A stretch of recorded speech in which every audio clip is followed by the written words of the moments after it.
From Penn State University, ESPN brings you the NCAA Championship Fencing.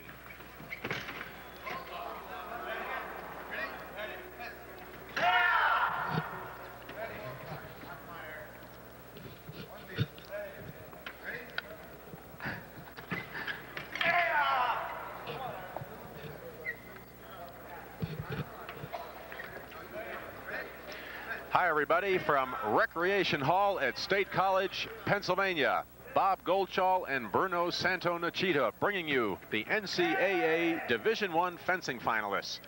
We have some quality competition today. They started with 40 in each weapon. They are down to 24.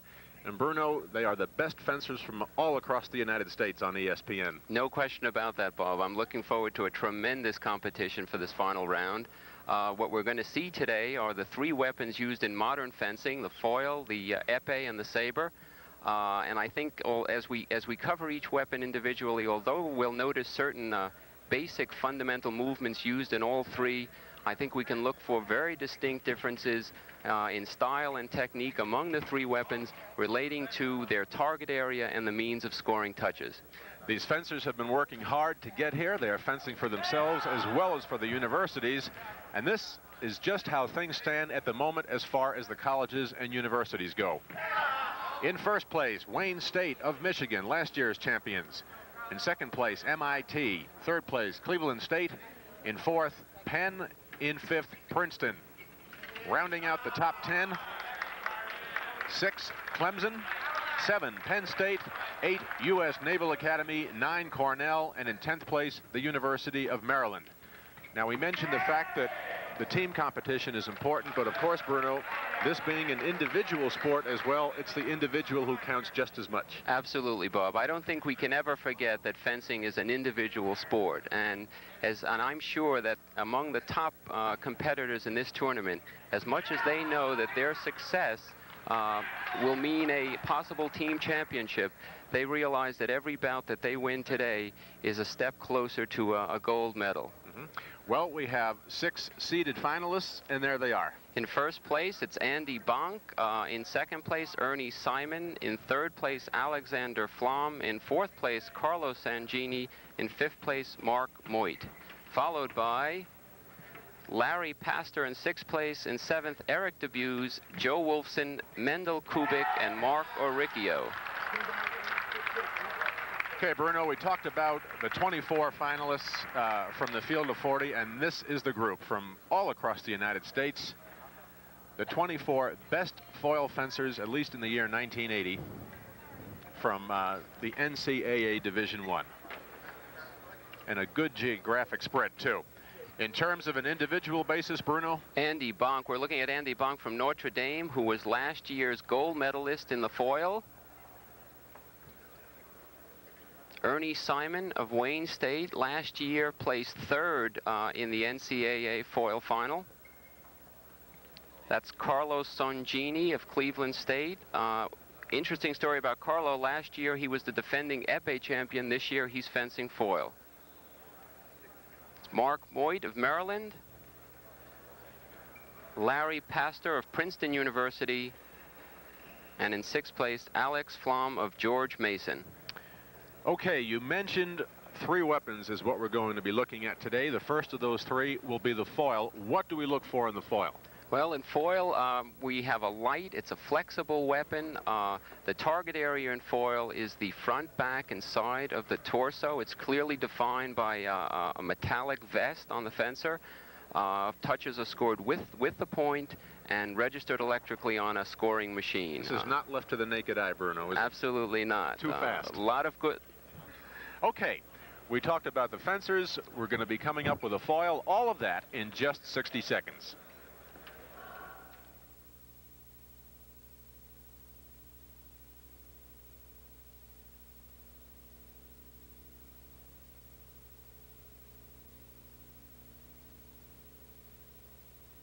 That we ran through.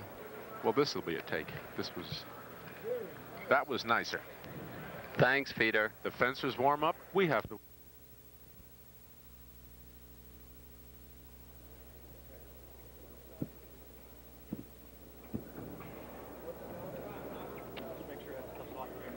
Andy Bonk of Notre Dame. Andy is 6'1", 160 pounds, a marketing major. He will be fencing against Mark Moit from the University of Maryland. And interestingly enough, Bruno, Moit was the second best fencer on the Maryland team. The #1 guy did not make it here, and the #2 sneaks right in. Just shows you the depth on the team. That is Bonk with his back to you, Moit facing you.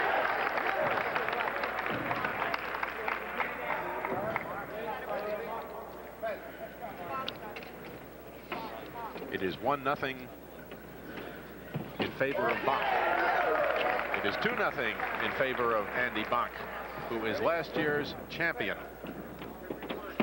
Boy, Bonk has really gotten off to a quick start. And that is why he's been a champion. 3-0, just like that. Bonk is a senior from Park Ridge, Illinois.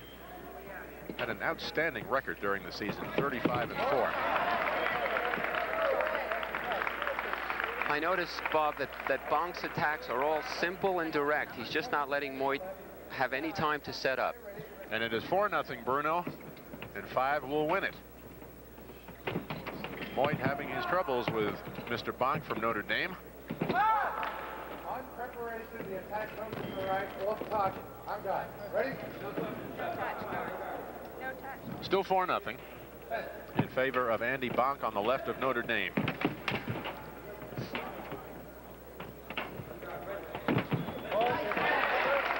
And that is it.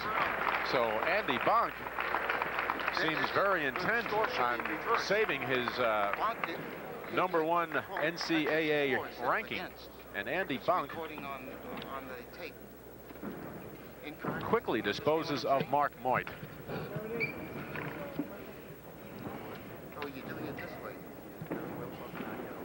We talked about Bonk's record of 35-4 during the season. Moit wasn't exactly bad himself. He was 45-8.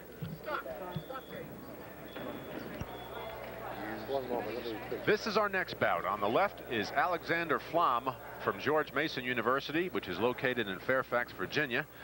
On the right, the taller of the two, that's Alexander right there. And his opponent will be Carlo Sangini, who is one of the taller fencers here today, Bruno, at 6'3". He is a mechanical engineering major from Cleveland State, but interestingly enough, we have a little international flavor. Flom is from the USSR. Sangini is from Cagliari, Italy. Ready? That is Sangini on the right, who was the winner in the NCAA épée last year, and now he's fencing foil. Right, Bruno? Absolutely outstanding épée fencer, and obviously knows foil well enough to be at this point in the competition. Touches against the right. Sangini is a tough competitor. He's left-handed, he's tall, he's got a lot of reach. It's difficult to get in on. On preparation, the attack from the right is good. The touch Alexander Flom is called Sasha by his teammates. He is, as we say, from the USSR, and he has been at George Mason and the United States only since this past June. Sangini, a very aggressive fencer, keeps his opponent off guard. He has Flom at the back of the strip now. Are you ready? The voice in the background is that of Dan Buchans, who is our director. We'll tell you about Dan when we can. He has quite an interesting background himself. Flom gaining ground. He's recovered to the middle of the strip, which gives him the opportunity to have a second meter warning if that comes about. A nice attack by Flom that time, Bob. Okay, one more, Bruno. Let's see if we can pick up that touch. A nice attack, but just misses, and Sangini's point right on target, as you would expect from an épée fencer. So Sangini leading by a score of 2-1. They mark it touches against.